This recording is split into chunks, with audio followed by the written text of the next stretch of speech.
Pour cette recette de cottage pie, il vous faudra un gros oignon coupé en petits morceaux,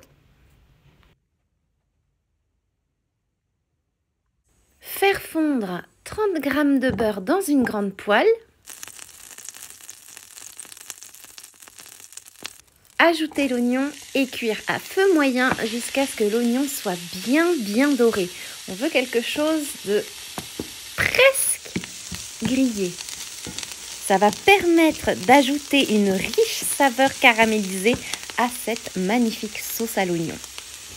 La recette du cottage pie est un vieux classique anglais qui aurait même des origines irlandaises si vous remontez un petit peu l'histoire.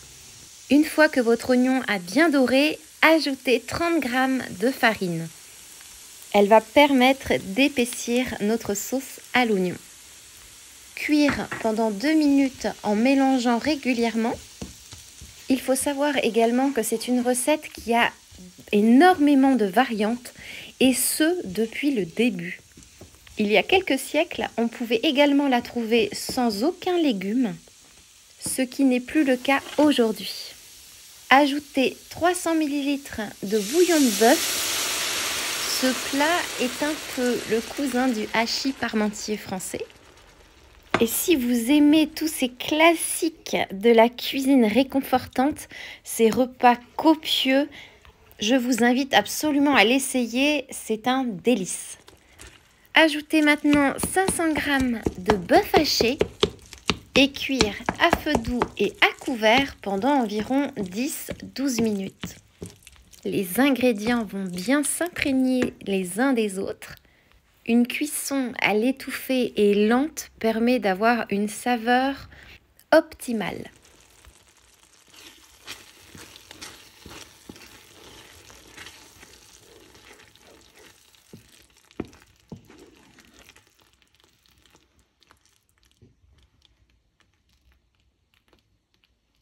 Après cuisson, ajoutez une pincée de gros sel et environ une demi-cuillère à café de poivre fraîchement moulu.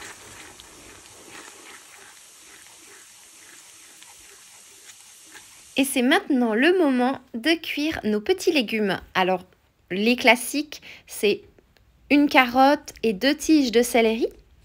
Et on peut également ajouter par exemple des petits pois.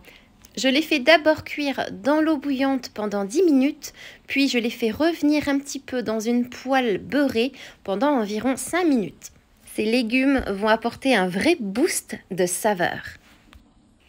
C'est le moment de graisser votre moule à gratin. Au préalable, il faudra préparer une purée. Une purée fait maison, c'est encore meilleur.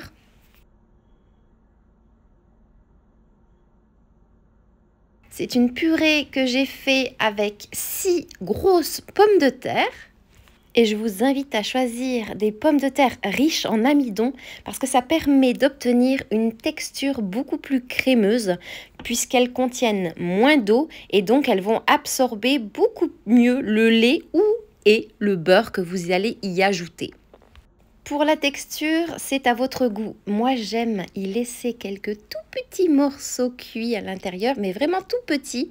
C'est ce qui lui donne cette texture. Mais bien évidemment, vous pouvez l'avoir lisse. Et surtout, n'oubliez pas de saler votre purée. Et dans ma purée, j'ajoute également donc du lait et du beurre pour obtenir plus de richesse en saveur. Déposez une fine couche de pommes de terre dans le fond de votre plat à gratin. Alors c'est quelque chose qu'on fait très rarement aujourd'hui, mais qui se faisait régulièrement dans le passé. Cela va permettre d'éviter l'ébullition de la sauce et ça évitera également à la viande de se dessécher. C'est le moment d'ajouter la moitié de vos petits légumes cuits. Alors aujourd'hui, on mélange les petits légumes avec la sauce à l'oignon, avec le bœuf ajouté. Mais avant, on séparait les deux. C'est le moment de déposer votre garniture à la viande. Je ne vous dis pas les odeurs dans la cuisine, ça sent tellement bon.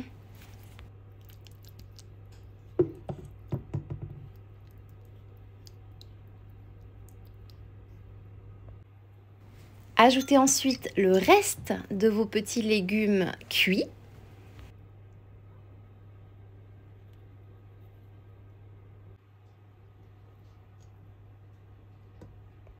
Et enfin, terminez par ajouter le reste de votre purée.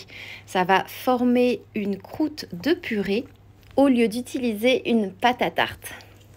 Ainsi, la viande est bien renfermée à l'intérieur de la purée de pommes de terre. C'est le moment de venir rayer à l'aide d'une fourchette votre purée. Vous pouvez faire quelque chose de droit ou alors vous amuser et y aller en zigzag. C'est grâce à cette étape que votre purée va bien dorer. Une purée malmenée va mieux dorer qu'une purée lisse. C'est aussi pour ça que ma purée fait maison est imparfaite. Et c'est le moment de passer à la cuisson au four. Un four doux, je dirais 170-180 degrés maximum, jusqu'à ce que votre plat soit bien doré. Ça va dépendre du four de chacun et du type de cuisson utilisé. À la maison, ça a pris environ 35-40 minutes. Et regardez ce résultat! Vous obtenez une recette économique car on utilise des ingrédients qui sont abordables comme par exemple le bœuf haché et les pommes de terre. Sachant que c'est un plat que vous pouvez préparer également à l'avance, le préparer en portions individuelles pour par exemple pouvoir le congeler et l'utiliser pendant la semaine. C'est un repas vraiment parfait pour passer une soirée agréable.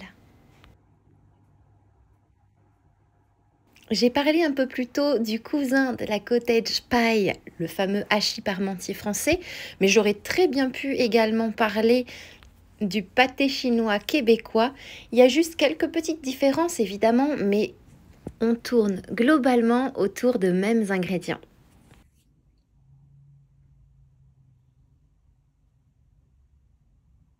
Et pour accompagner ce plat, ça change assez souvent chez nous.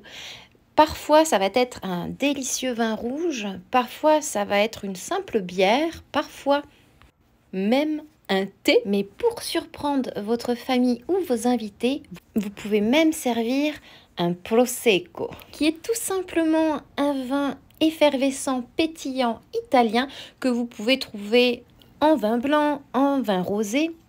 À la maison et avec une touche d'humour, je l'appelle le champagne italien. Et alors le mélange des deux est vraiment parfait. C'est le moment de vous montrer l'intérieur. Comme vous pouvez le voir, c'est très juteux. La viande est restée très humide, elle n'a pas séché. C'est vraiment très agréable en bouche. Et là, vous êtes en train de vous demander pour combien de personnes est cette recette. Et c'est la question la plus difficile parce que ça va vraiment dépendre de vos appétits. Si vous avez un gros appétit, je vous dirais pour 6 personnes. Sinon, je dirais entre 8 et 10 personnes. Et maintenant, il ne me reste plus qu'à vous souhaiter une délicieuse et réconfortante dégustation.